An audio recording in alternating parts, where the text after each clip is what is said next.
Good afternoon, everyone. So, welcome back to the session 3 of day 1 of ACT sponsored STTP. We have with us today our speaker, Dr. Ravi Kumar KM, Director, the Oxford Educational Institutions. Sir did his PhD in digital signal processing from ETU Belgaum, and Sir's area of interest includes speech signal processing, digital signals processing, and Sir has its major achievements included. He has been a subcommittee member of Task Force on Implementation of National Educational Policy 2020 under the Karnataka Higher Education Parishad, and Sir also been an expert committee member for National Board of Accreditation New Delhi, and he's been an assessor of NAC, and he's been a special officer for VTU Regional Office Mysore Regional Center Mysore from April 2013 to May 2014. Also, he has been a special officer under VTU E-Learning Center and been a PG coordinator for VTU Mysore Regional Center, and again a special officer for VTU BRAC Mysore Regional Center. And he's been a member of LIC Local Enquiry Committee VTU Belgaum and Governing Council member for Gausia College of Engineering, and he's been a member of Steering Committee of VTU Consortium Belgaum, and he's been a member, and he's acted as a chartered president and for Rotary Chikballapur, and he's been a president of Karnataka Rajya Vijna Parishad Chikballapur District Committee, and he's also been a member of Grievance Redressal Committee of VTU Bengaluru Region, and Vice Chancellor nominee to the Governing Council of Teton Institute of Technology Bangalore, and been an academic advisor for National Cyber Safety and Security Standards, and Executive Committee member of Sir M. Vishwesvaraya Memorial Foundation, and be a CIF Advisory Committee member of the Common Instrumentation Facility Center based in Jalagali, and he's also been a member of Board of Examiners of VTU, and also as a member of National Advisory Committee for the International Conference on Recent Trends in Mechatronics, Electronics and Cloud Computing conducted by Electronics and Communication Engineering Department and Department of Mechanical Engineering by RLJIT Durgapur, and he's been editorial board member of International Journal of Engineering. Sir has his credits of journal publications, international journal publications of 24 papers, and international conference of 22, and the national conference of 8. Sir also has 18 awards or honors to his credits, and Sir had guided 7 PhD students and presently guiding 5 PhD students, and he almost has half a crore of projects under his credits, and he has been delivered many technical lectures and also been an expert committee member of MBA and NAC visits to different various colleges. Sir, on behalf of the principal, HOD, staff and students of the Department of Biotechnology and the participants, we extend you a very warm welcome for this session, sir. Sir, it's over to you. Thank you, madam. Thank you very much. Kindly check. I'll share my screen if it is visible. Yes.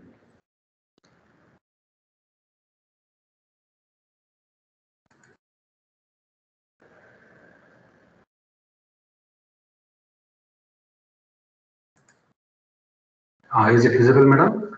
Yes, sir.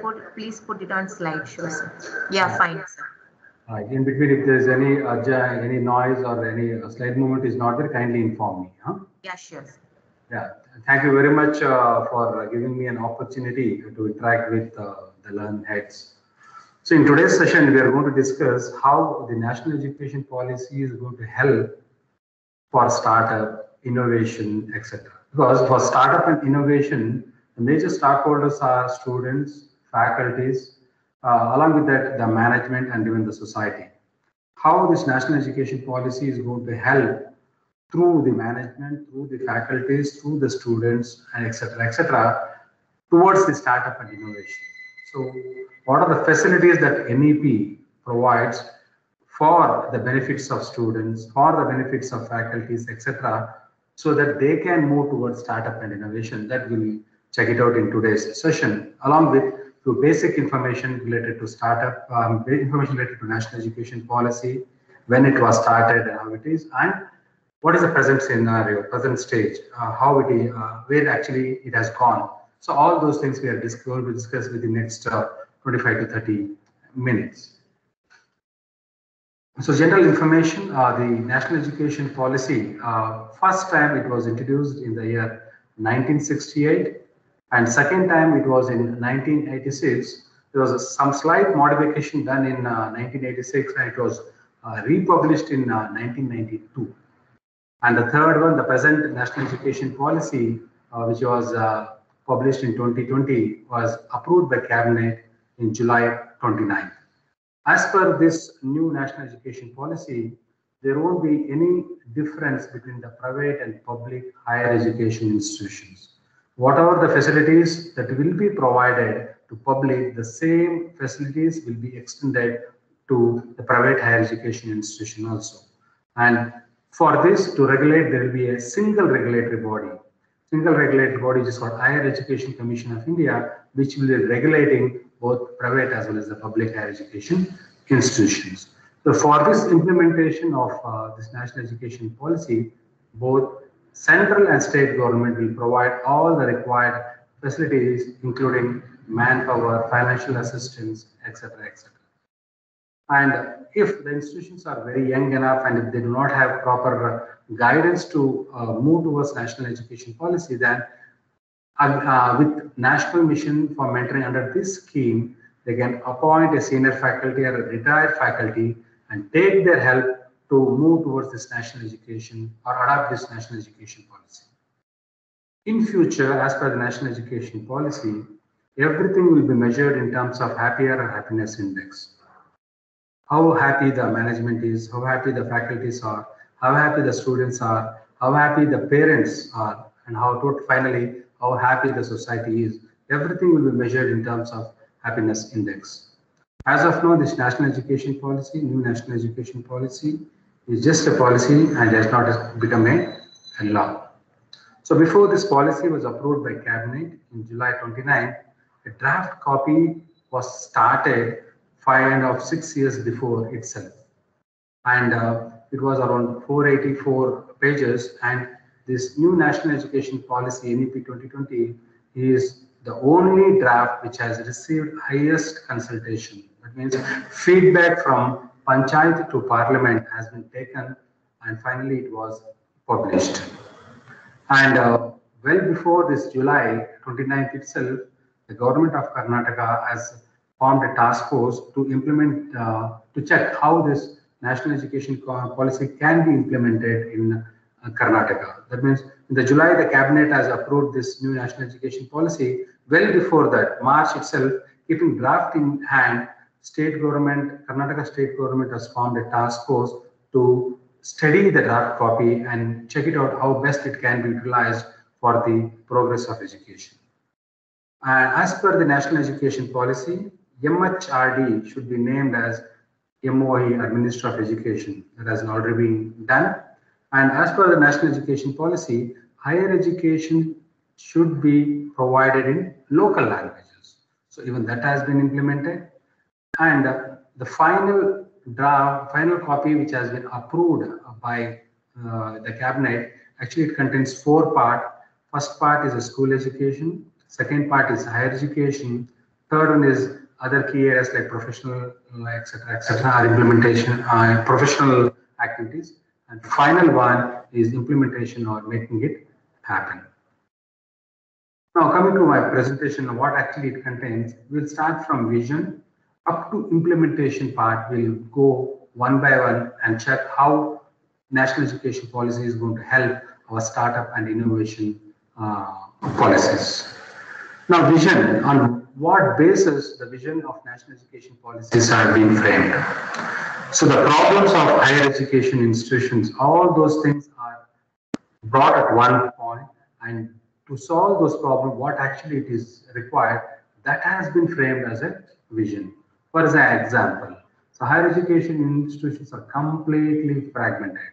So this is one of the major problems that higher education institutions frame.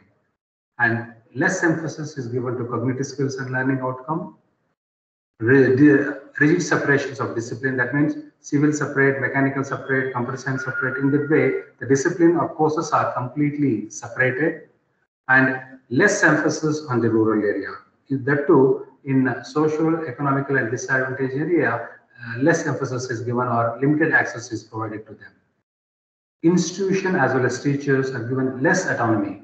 So there's a major drawback in earlier national education policy. And merit-based career management mechanism was inadequate, and less emphasis was given to research.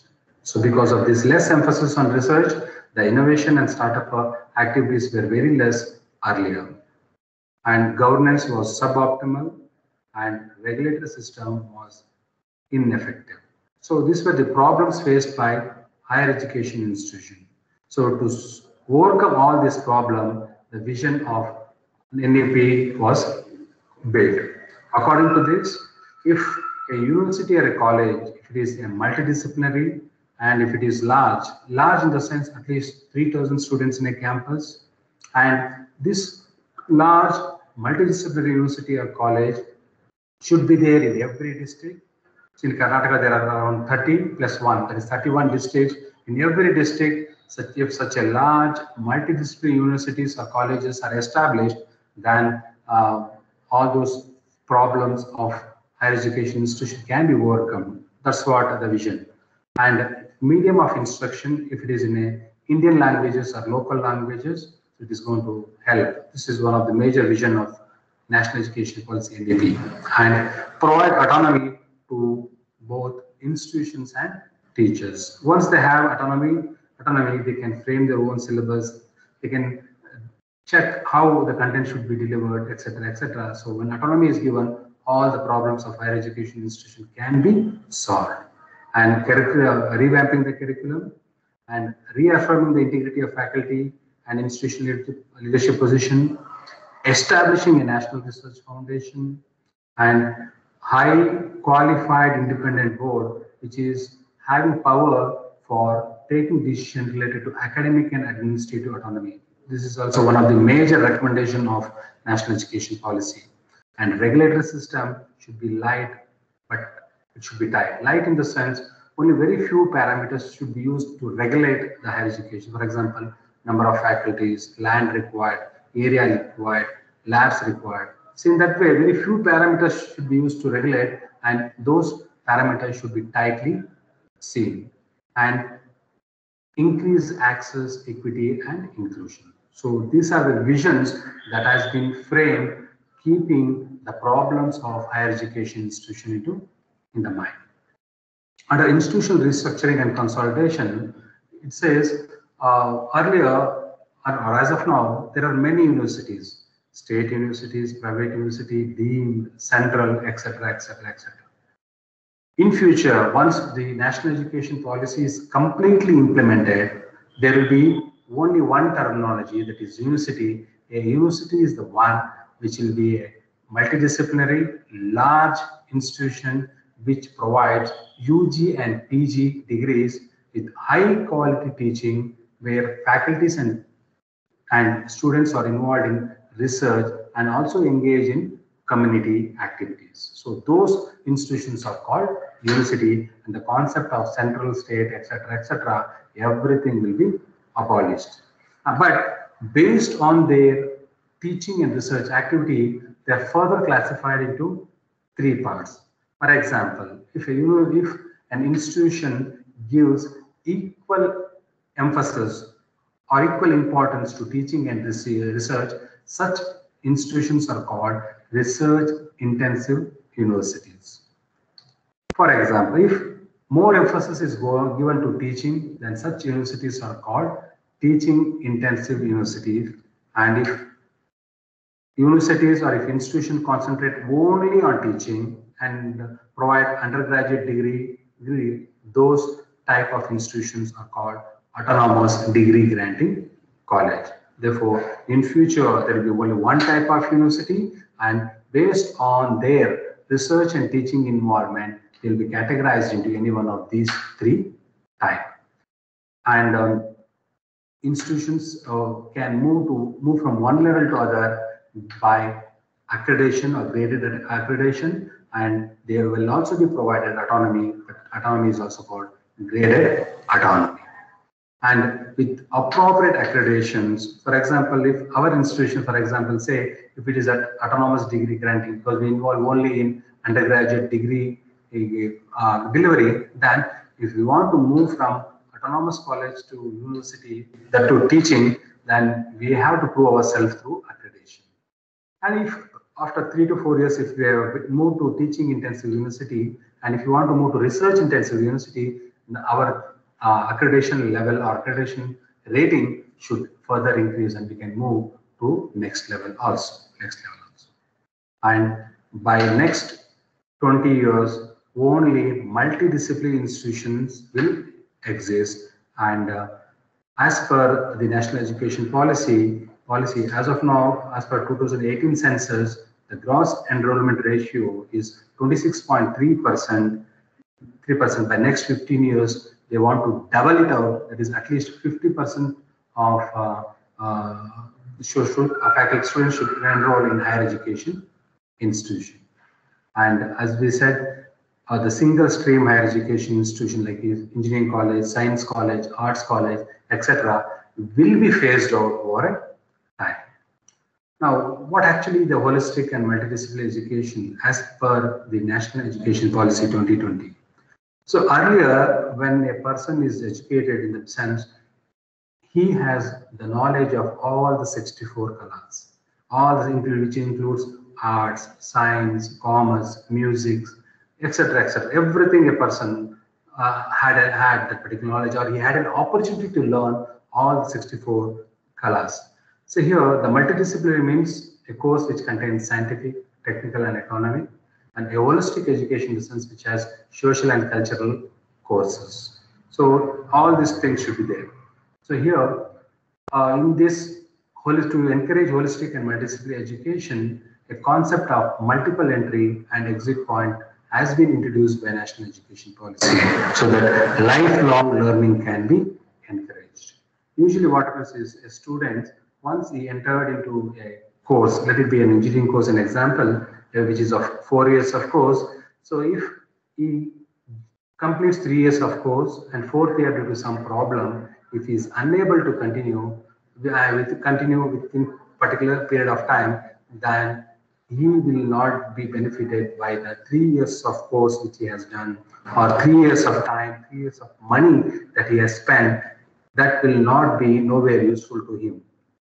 To help students, in such cases, a multiple entry and exit point has been introduced. That means after 1 or 2 years, if they discontinue due to some personal problem or financial problem, again they can come back and continue their course within some, say for example, engineering means within 8 years they can re-enter it and complete their particular course. So by chance, even after providing all these facilities, if they are unable to come back, but if they complete 1 year, 2 years, 3 years, they will have certain benefit. For example, the undergraduate course, as of now, it is 3 years or 4 years course. Here what happens is, if a student completes first year of course, he will be given a certain certificate. So that first year course will be having the vocational professional area, so that if he is unable to continue after first year, keeping that certificate, he can try to get a job and get placed. For example, if he completes a 2 years course, he will be given a diploma certificate. So keeping this diploma certificate, he can work for 1 or 2 years in some other place.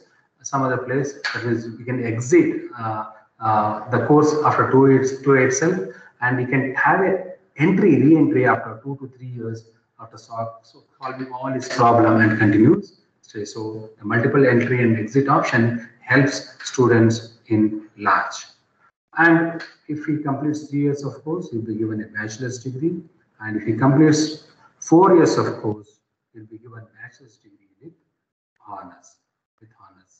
And for all these things, the credit score and all the other activities should be recorded properly.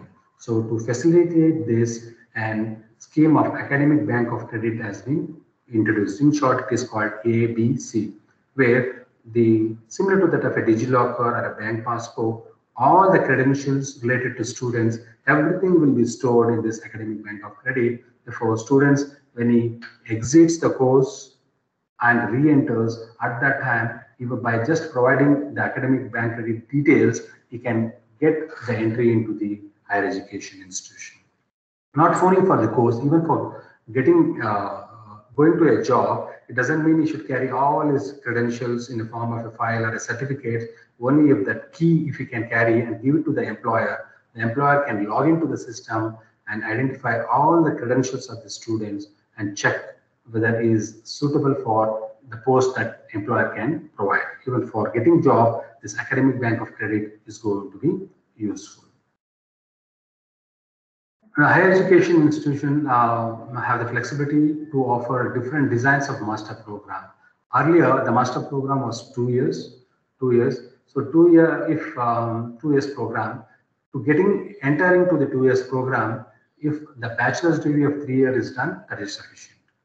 If bachelor degrees of 4 years has been completed, then the master degree program will be 1 year. But as of now, as of today, 4 years bachelor's degree, then the master program is 2 years. But in future 4 years bachelor degree, if he has completed, the master program will be 1 year program.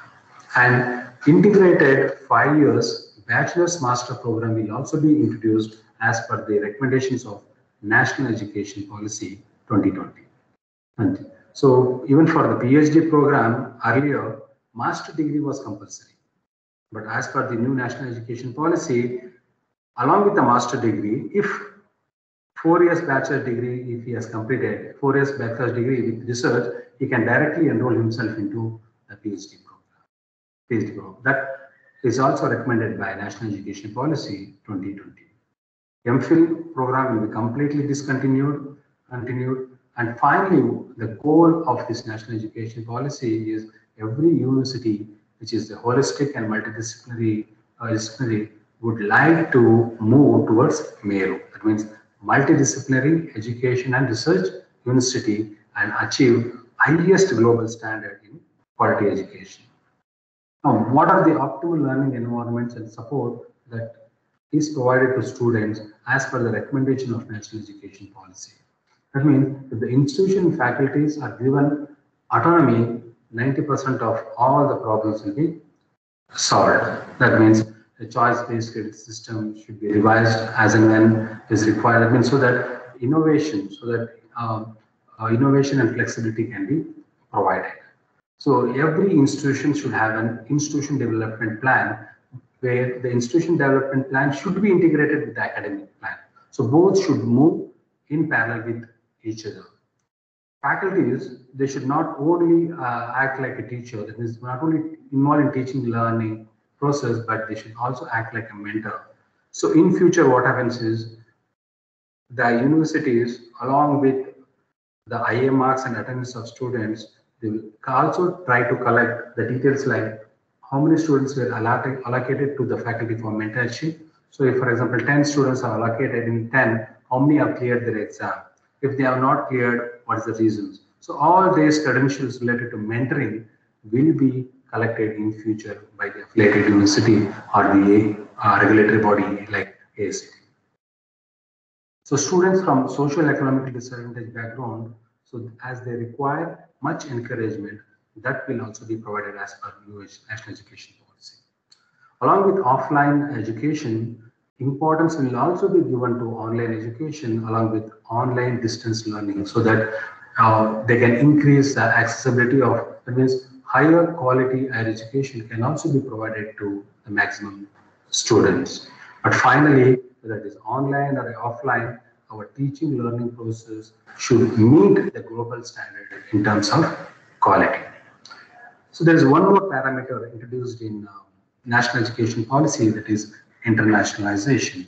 That means they want to bring back the internationalization at home. What actually this means? That means the international, actually earlier India was called as a Bharat in the sense Vishwa Guru. Many students from all over the world, they used to come here and acquire knowledge and move.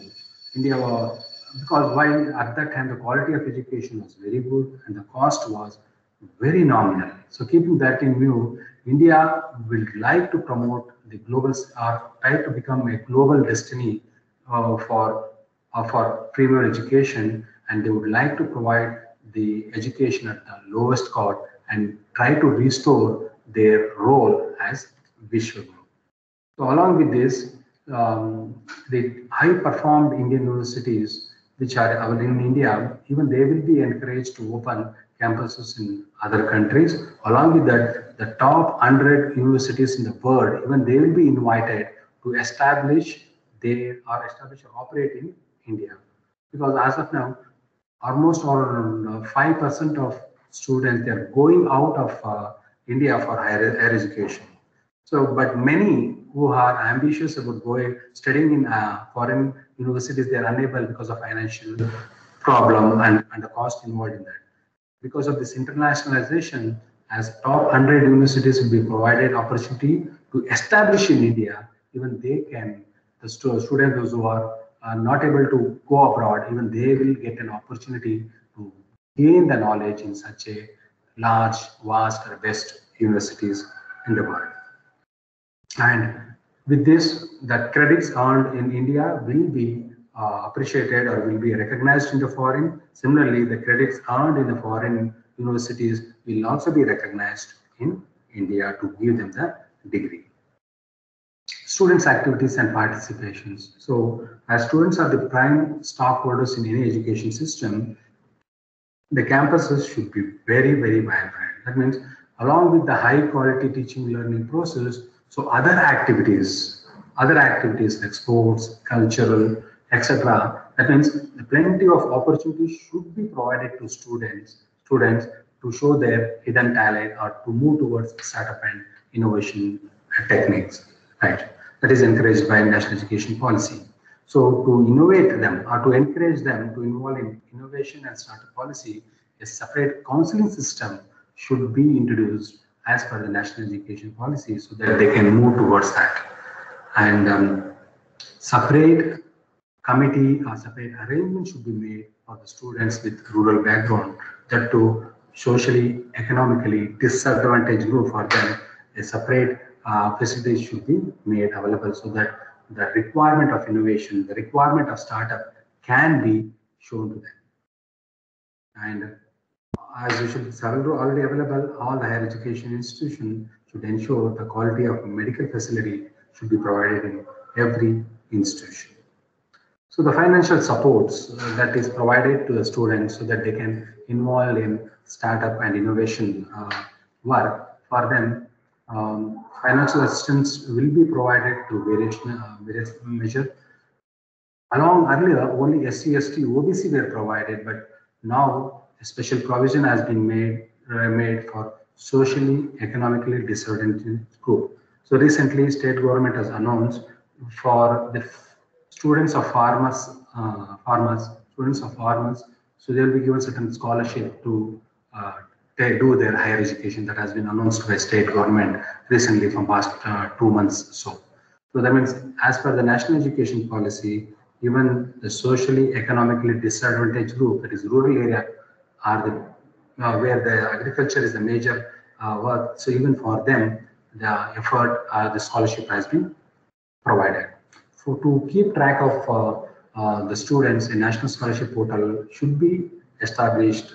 It was recommended, but it's already available so that the students can be tracked whether the scholarship has been reached to them or not. If not, why? So for all those, the national scholarship portal is available, and along with the public higher education institution, even private higher education institution will be encouraged to give the free ship or scholarship to the students. And what are the facilities that NEP recommends so that the faculties can also involve in startup and innovation activities? So a qualified or engaged faculty is a very important factor for any institution to grow. So policy recommends, number one, all the facilities required by the faculties to do startup or to involve in innovation, all the basic infrastructure should be provided by the institution. That is recommended by NEP, and the teaching duties should be reduced. See, if from morning to evening, if the faculties are involved in teaching process, and they become very difficult for them to concentrate on innovation and startup activities. So that now the teaching duties should be reduced to as minimum as possible, so that faculties can involve in those startup and innovation activities. And appointments of faculties should be transparent, in the sense advertisement should be given in paper, a proper committee should be formed, interview should be done, and the best faculties who, along with teaching, involved in innovation and startup should be selected by the institution. And everyone will be under tenure track, that means will be in the probationary period, and a fast track promotion scheme should be introduced. NEP recommends to introduce this fast track. That means the faculty, along with teaching and learning process, if they involve in innovation and startup activities, so they should be recognized and should be promoted under fast track scheme. That's what NEP recommends. And their appointment should not be transferred. For example, if they are appointed to the Bangalore institution, they should not be transferred to Mysore or Hubli or Belgaum. Or in that way, they should not be transferred. And freedom should be given to design curriculum. In the sense, topic or the course content should be given to them based on the local requirement. Staff should be given flexibility to design their own content, and the mode in which they have to deliver the content, even that freedom should be given to faculty, so that innovation can take place. And excellence should be incentivized. That means those who really do very good in innovation and startup, they should be given incentives and other activities. And similarly, faculties, those who do not deliver on the basic norms, they will be made accountable as per NEP. And everything, all those things that we have discussed should be brought under institutional development plan, and it has to be taken care. So coming to equity and inclusion in higher education, as per NEP, higher education opportunity should be available to all the institutions. As of now, higher education institutions are concentrated on cities, even in urban areas, but in rural and other places, there are not much higher education institutions. So highest priority should be given to have the higher education institution or the opportunity to be provided to everyone.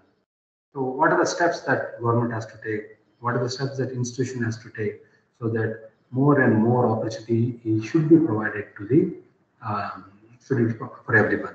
Number one is government should reserve certain funds for rural area, number one, and gender balance should be maintained. And to improve accessibility, every district, as I said, Karnataka has 31 districts. Every 31 districts should have at least one large multidisciplinary higher education institution. And teaching should be in local or Indian language, if possible, the bilingual. Both financial assistantship or scholarship should be given not only to public, but even the private higher education institution also. Outreach program should be conducted, and support technology tools that are required, that should be provided by the state government. Now, what are the steps that higher education institutions have to take? We should provide the education at the lowest cost that it is possible. And along with, you should not just wait for government to give the financial assistance or a scholarship. Even the higher education institutions, if they're really good at financial status, they can or they should also provide this scholarship. Even they should do outreach program, and admission process should be more inclusive, curriculum should be more inclusive, and program should be designed in such a way that it increases employability potential. More and more training programs for placement has to be done, and more degree courses should be taught in Indian language or else in bilingual, both Indian as well as international languages. So wheelchair accessibility for disabled should be provided. Bridge courses should also be conducted, and should provide separate mentoring system for rural students. And there should not be any or there should be a committee for anti-harassment or no discrimination community. And all those things should be included in institutional development plan. Now, coming to the teachers' education, so because teachers' education is very important, because from there the innovation and startup seed will be born. This is by 2030, only educationally sound, large, multidisciplinary, and the use institution which provide teachers education will be there the next 10 years. Here, educationally sound in the sense what actually a course which has very high quality content, that is called educationally sound. So earlier, as per J.S. Verma Commission, which was published in 2012, they say degrees were undersold. The BA degrees, whether you only have to enroll yourself by just paying some amount. After 1 year of course, you have to pay some more amount without attending the class, you get a degree. Because of that, the quality of education has come down. So to avoid all those things, the higher education institution, like the institution like us, the Oxford institution should run a B.Ed courses. So when we run a B.Ed, we will follow the norms and other things very strictly, and they will attend the classes, and good faculties will come out, a good teacher will come out from this program. And integrated teachers education, usually as of now, it is B.Ed program is 4 years, but few flexibilities have been given here. This 4 years program is also called as a dual program, or it is called as a major holistic bachelor's degree. Along with the education, there will be one specialized subject like sports, cultural, science, etc., etc. One specialized subjects will be added. If a student has completed a 3 years bachelor degree, for that student, B.Ed program will be of 2 years, and for those who have completed 4 years of UG course, for them the B.Ed program will be 1 year. So with this, they are supporting the innovation and other activities. And scholarship will be given for such students, those who enroll to this B.Ed program. Now coming to the vocational education, here NEP ensures that at least one vocational education should be introduced to the students from school education to higher education. Before they complete their higher education, at least one vocational education they should be introduced. So as per the 12th five-year plan, only less than 5% of Indian workforce are involved in this vocational education when compared to USA, which is 52%, Germany, which is 75%, South Korea, which is 96%. What's the reason why our Indian workforce are less than 5%? The reason is basically we focus only on grade 11 and grade 12 and dropouts of grade 8 and above. Only for them we give vocational education, etc., etc. Now, what is the need? We have to integrate our vocational education program into mainstream education. We know it is very difficult to include it in every stage, but in a phased manner, it has to be added. By next 5 years, the aim of NEP is at least 50% of students learn to school and higher education system, or they should be exposed to vocational education by next 5 years. So higher education institution will offer, like us, will offer vocational education either by their own. If it is not possible by their own, they can take the help of industry or NGOs and introduce this vocational education in their courses. It doesn't mean that higher education, vocational education and BVoc will be closed. No. Bachelor of Vocational Degree, which was introduced in 2013, even that will be there. Along with that, the 4 years bachelor's degree program, the engineering courses, even they will have few courses related to vocational education. And the credits that should be given for general course and vocational education, all those things will be decided. Now coming to quality research. So here this is very, very important because this is the area where it is going to help startup and innovation. So National Education Policy recommends to have National Research Foundation, which has already been done. So earlier what happens is for research and innovation, the investment was only 0.69%. But now 6% of GDP they have decided to reserve for research and innovation. It's a great news for researchers. Earlier it was 0.69% when compared to 2.8 of United States, 4.3 of Israel, 4.2 of South Korea. But now they have decided to have 6%, 6%. Then what actually the NRF, National Research Foundation, do? What are its activities? The primary activities of National Research Foundation is to provide fund not only to the research institution, even to the academic institution like us. Ours is an academic institution. Even for us, the national NRF will see that the fund is diverted to us. And to provide seed money. So few institutions, they would have not started their research activity itself. But to start the research activity, a seed money is required. So NRF will take care that seed money reaches academic institution to start the research activities. Sometimes there will be a lot of funds in the government, but researchers will not able to access those government funds. So this National Research Foundation will act as a liaison between the researchers and the relevant branches of the government, so that the funds which are available in government agencies that can be diverted to the researchers in the academic institutions. And along with these three, fund, seed, and liaison, they will also recognize the outstanding research. Research not only in science, even in arts, commerce, sports, cultural, even in those fields, the research will be identified, the innovation will be encouraged, the startup will be encouraged through this National Research Foundation. So then the next question is, what happens to other DST, DAE, ICHR, UGC once this NRF is introduced?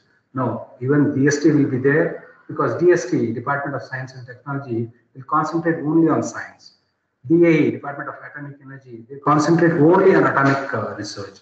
But this NRF will also concentrate along with science, atomic research, even the sports, cultural, even the general basic sciences research will also be taken care by National Research Foundation.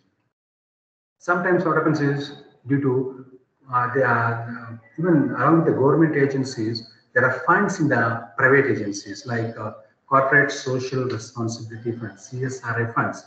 So this NRF will coordinate with those agencies and see that how those funds can be diverted to the academic institutions along with the research institutions.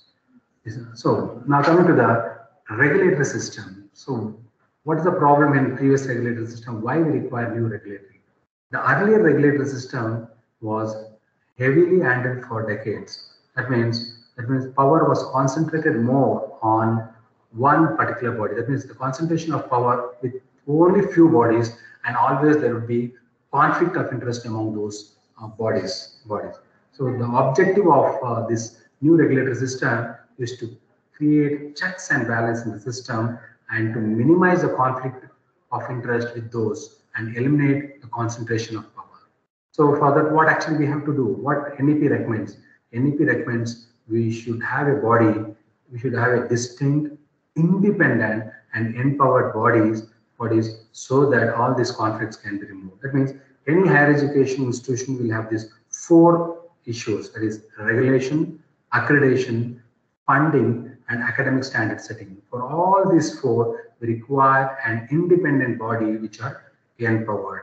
But all these four bodies will be a single regulatory body under single umbrella, that is called Higher Education Commission of India.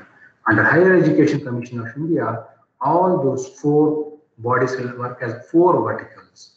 For example, the regulation. For regulation, there will be National Higher Education Council, which will act as a single regulatory body.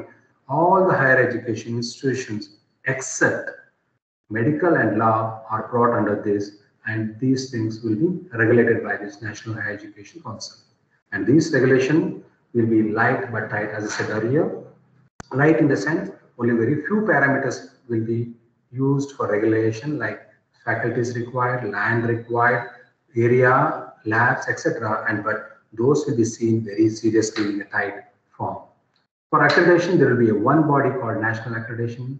As of now, we have NAAC, NAA, and MBA. So both will become, and we'll have only one body, that is NAC, National Accreditation Council. That means based on the institution performance, accreditation will be provided, that is graded accreditation will be provided, and institution should have an institutional development plan. Based on the plan, the accreditation will be given. And this NEP recommends that every institution should acquire their highest accreditation by next 15 years, and they should have self-governing and move towards self-governing degree. That means they should have their own norms and regulations and become university. If they are independently, if they are not able to, they can have a cluster and become a cluster university. In future, everything will be in the form of a binary process. In the sense, if your institution is accredited, it will be existing. If it is not accredited, you have to come out of that particular process. Now, related to grants, there will be a higher education grant council, which will take care of funding and financing based on transparent criteria and scholarship and development funds for launching new courses. For example, this year in our Oxford College of Engineering, we have started artificial intelligence and machine learning. So if there is any new lab that is required to establish a proper application and a format, it can be sent to the Higher Education Grant Council. So required fund will be diverted from them to start this new focus area. And General Education Council to frame the general rules and regulations. So here, General Education Council will interact with a National Higher Education Qualification Framework along with National Skill Qualification Framework to frame the guidelines for credits and other things. Because we have clearly indicated that vocational education should be part of our education. So if vocational education is included, so what should be the guidelines? Which are the courses that should be included in first year, second year, third year, and fourth year? Because first year we will give them, if they complete first year, we will give them the certificate. Second year diploma, third year degree, fourth year is a degree with honor. So every year, what is the vocational education that has to be introduced? That will be decided by this General Education Council. And norms and everything for credit transfer, everything will be decided by this General Education Council. Now coming to the governance and leadership. So the creation of culture of excellency and innovation is very, very important in any higher education institution. So the culture of innovation should be brought from the beginning itself. For them, the proper governance and leadership is very, very important. So how it can be done? If a strong self-governance and outstanding merit-based appointment is done at every stage, so we can have a culture of excellence and innovation. How it can be done? For that, NEP recommends to have Board of Governors, BOG. Board of Governors, here the members should be highly qualified. In that highly qualified members, one person will be a chairman, and the members and chairman, they must be able to spend at least 100 hours per year in the institution. That means weekly once, they should visit the institution and concentrate on development or obtaining the Center of Excellence and Innovation. And these Board of Governors and Chairmen, they should be empowered to govern the institution with free of any external interference. And they will also have a freedom to appoint the head of institutions and take all the decisions regarding the governance. And the Board of Governors will take care to see that by next 15 years, the higher education institution becomes autonomous. And it is a responsibility of Board of Governors to keep all the documents at a transparent. That means all the self-disclosures or mandated disclosures should be available in the website. And leadership changes will come with sufficient rollout. That means if a principal is going to retire after 1 year or 2 years, who should be the next? They should be appointed well in advance, and they should be trained under the present leader so that he will be ready to take the challenges which has been done. That means outstanding leaders will be identified well in advance so that their leadership positions are not vacant. Now coming to the last and very important topic, implementation. What is the suggestion that has been given by NEP for implementation? How it should be implemented?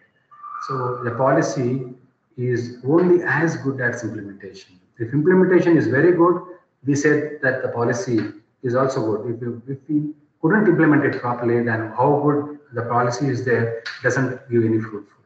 So the guidelines that has been given by NEP is, first one, the spirit in which the policy has been framed, in the same spirit it has to be implemented. And second, everything should be done in the form of a phased manner. And the one which is very, very important should be done first. And the one that means what immediately it can be done within 1 year. A plan has to be made after 3 years, after 5 years, after 10 years. In that way, a prioritization has to be done and important things should be done at the earliest stage. And the policy should be implemented in a comprehensive manner. That means the entire policy should be implemented. It should be a full plate meals, not a half meal or a quarter meal. It should be full plate meals. Only then the effect of this NEP can be seen. So while implementing it completely, comprehensively, careful planning should be done. A committee should be formed for joint monitoring and collaborative implementation between center and state should be done. That means state and central government should also involve in implementing this national education policy. And state and central government will provide all the requisite resources for the higher education institution, irrespective of public or private institution. And as and when it is implemented, careful analysis and review should be made, and as and when the modification is required, it has to be done.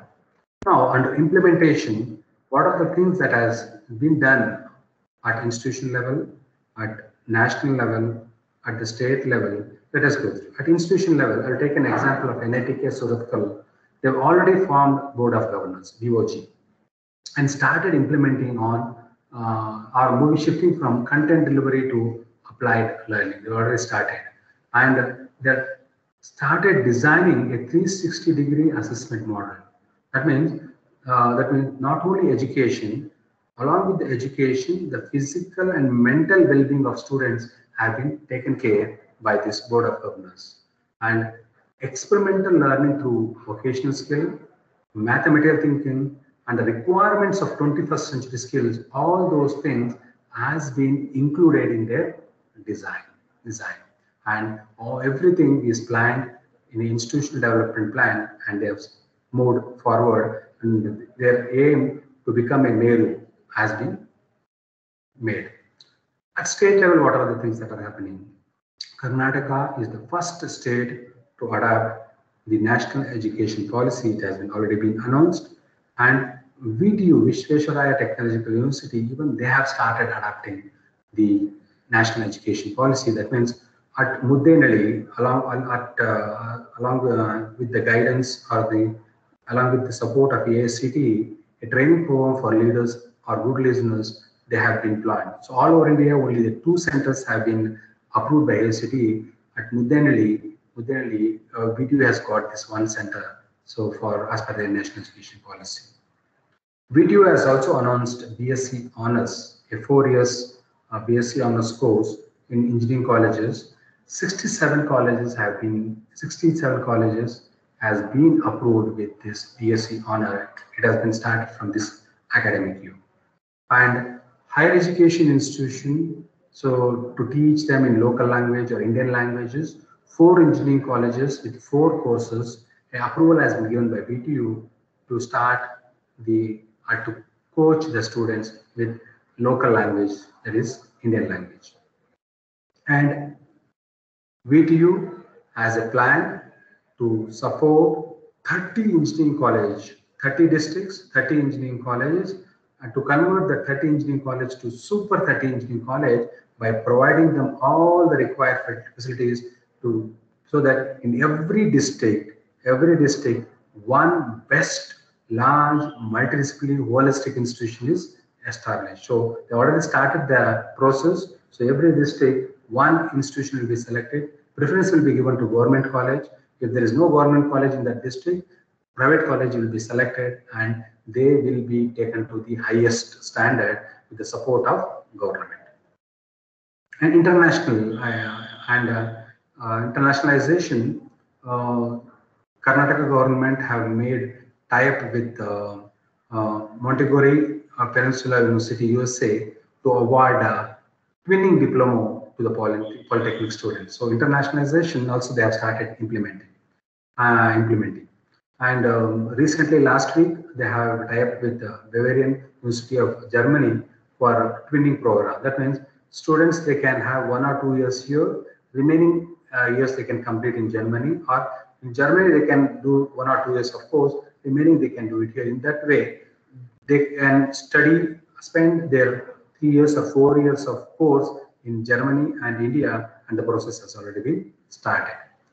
And now coming to national level already informed that MHRD should be named as Minister of Education. It has already been done. AICTE, they have already started him as per the recommendation of National Education Policy. Higher education in local or Indian language, even that has been recommended. And 1 month industrial training for faculties to keep them ready for the present scenario, even that has been initiated.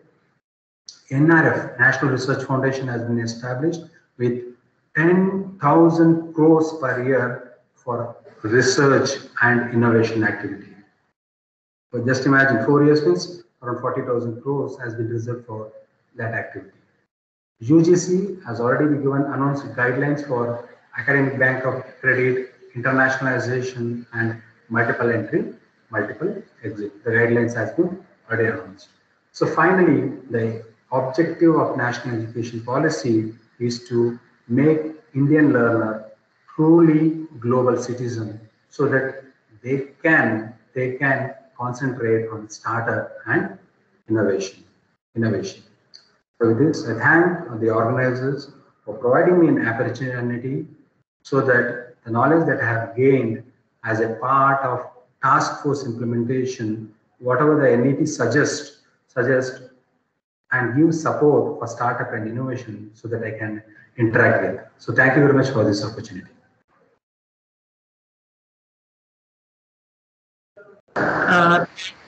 For that educational policy. So participants, if you had mute yourself and answer, or you are box.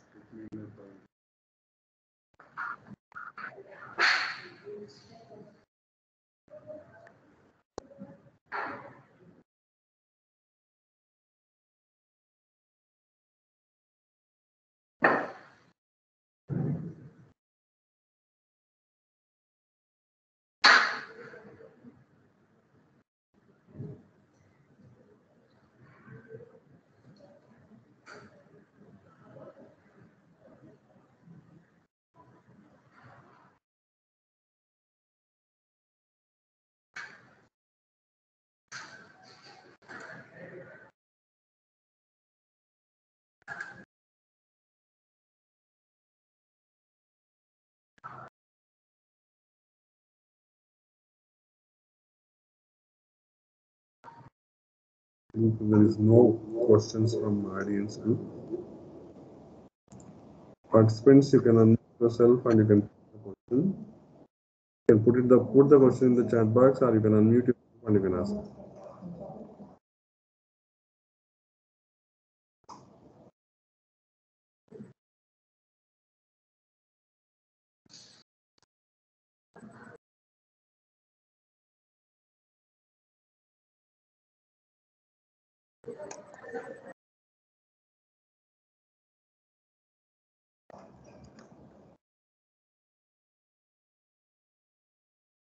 There are no queries.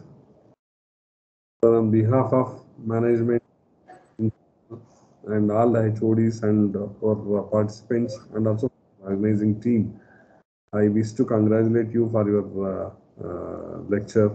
I wholeheartedly thank you for accepting our invitation and gracing the occasion and updating our knowledge on new education policy, which is going to be implemented in all higher education institute right from the this batch. Thank you very much, sir. Thank you very much for your. Thank you, Manjana. Thank you very much. As you said, national education policy is supporting innovation and startup. As I said, around 10,000 crores per year. It is a huge amount, because as amount is more, and national education policy says the public and private institutions should be seen equally. So the private institution also have an opportunity to get the funds, not only for research activity, even for seed money to start the research, or conducting the program like this FDP program. Lot of amount or funds are available. So the faculties, those are available here, utilize the facility available, involve in startup and research activities, and get it in there. Thank you, one and all. Thank you, sir. Thank you very much, sir.